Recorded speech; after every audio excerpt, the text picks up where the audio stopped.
أعوذ بالله من الشيطان الرجيم.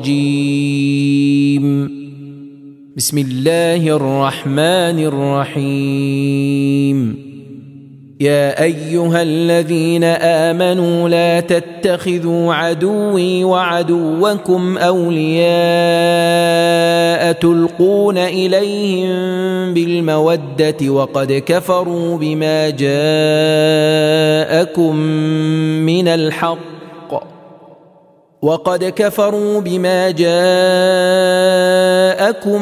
من الحق يخرجون الرسول وإياكم أن تؤمنوا بالله ربكم إن كنتم خرجتم جهادا في سبيلي وابتغاء مرضاتي تسرون إليهم بالمودة وأنا أعلم بما أخفيتم وما أعلنتم ومن يفعله منكم فقد ضل سواء السبيل.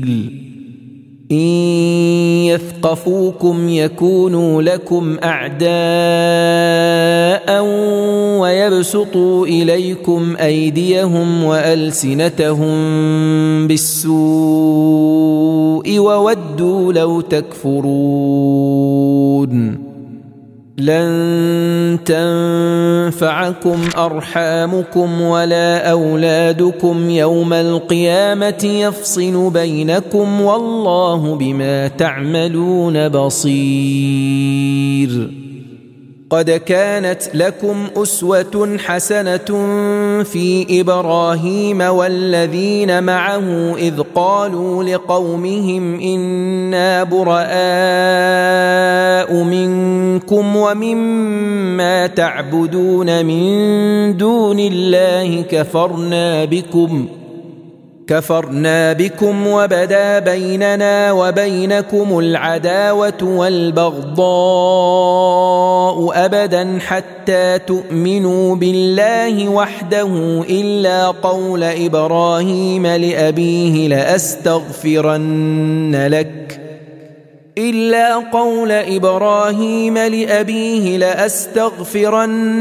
لك وما أملك لك من الله من شيء ربنا عليك توكلنا وإليك أنبنا وإليك المصير. ربنا لا تجعلنا فتنة للذين كفروا واغفر لنا ربنا إنك أنت العزيز الحكيم. لقد كان لكم فيهم أسوة حسنة لمن كان يرجو الله واليوم الآخر ومن يتول فإن الله هو الغني الحميد.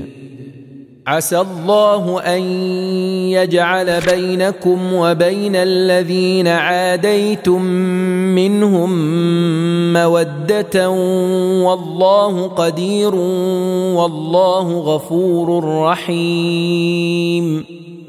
لا ينهاكم الله عن الذين لم يقاتلوكم في الدين ولم يخرجوكم من دياركم أن تبروهم وتقسطوا إليهم إن الله يحب المقسطين. إنما ينهاكم الله عن الذين قاتلوكم في الدين وأخرجوكم من دياركم وظاهروا على إخراجكم أن تولوهم ومن يتولهم فأولئك هم الظالمون. يا أيها الذين آمنوا إذا جاءكم المؤمنات مهاجرات فامتحنوهن الله أعلم بإيمانهن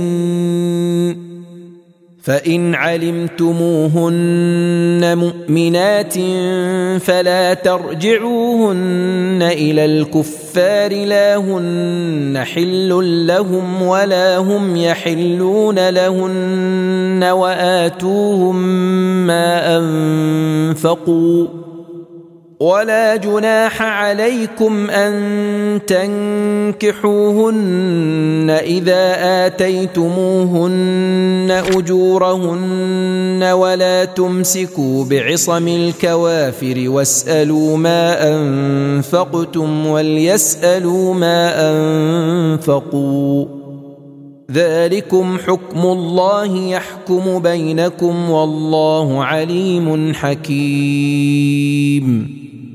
وإن فاتكم شيء من أزواجكم إلى الكفار فعاقبتم فآتوا الذين ذهبت أزواجهم مثل ما أنفقوا واتقوا الله الذي أنتم به مؤمنون يا أيها النبي إذا جاءك المؤمنات يبايعنك على ألا يشركن بالله شيئا ولا يسرقن ولا يزنين ولا يقتلن أولادهن ولا يأتين ببهتان يفترينه بين أيديهن وأرجلهن ولا يعصينك في معروف فبايعهن واستغفر لهن الله إن الله غفور رحيم يا أيها الذين آمنوا لا تتولوا قوما غضب الله عليهم قد يئسوا من الآخرة كما يئس الكفار من أصحاب القبور